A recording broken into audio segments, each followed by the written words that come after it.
দাদা, ও দাদা গো দাদা, এত চাপ আমি আর নিতে পারছি না দাদা।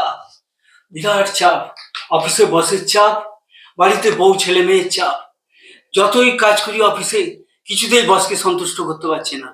আর বাড়িতে বউ ছেলে মেয়ে একটার পর একটা চাহিদা কিছুতেই মেটাতে পারছি না। ও এত চাপ দাদা। হ্যাঁ। চাপ আপনি নেবেন না, চাপ দাদা খুব খারাপ জিনিস, বুঝেছেন তো?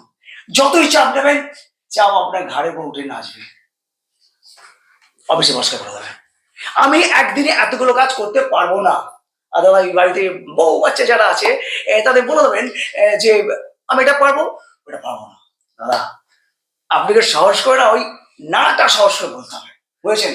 ব্যাস, আপনি একদম দাদা হালকা হয়ে যাবেন, চাপ মুক্ত, হালকা হালকা হালকা। দাদা বলে কি হালকা হালকা দাদা?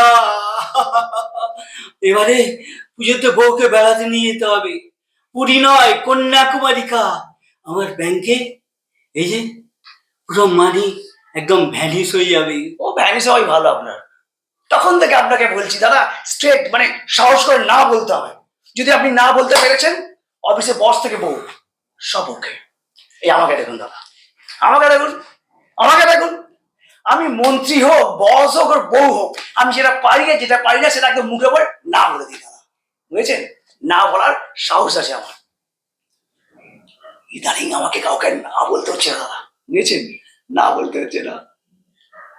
তুমি নিশ্চয়ই দাদাকে বলনি যে এবারের পুজোতে আমরা কন্যাকুমারীকে যাচ্ছি? দাদা, ওর দৌড় ওই পুরী পর্যন্ত, প্রত্যেকবারে পুরী ছাড়া আর কোথাও না।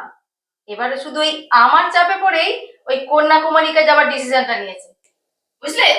শুধুমাত্র আমার চাপে পড়ে, বুঝলে?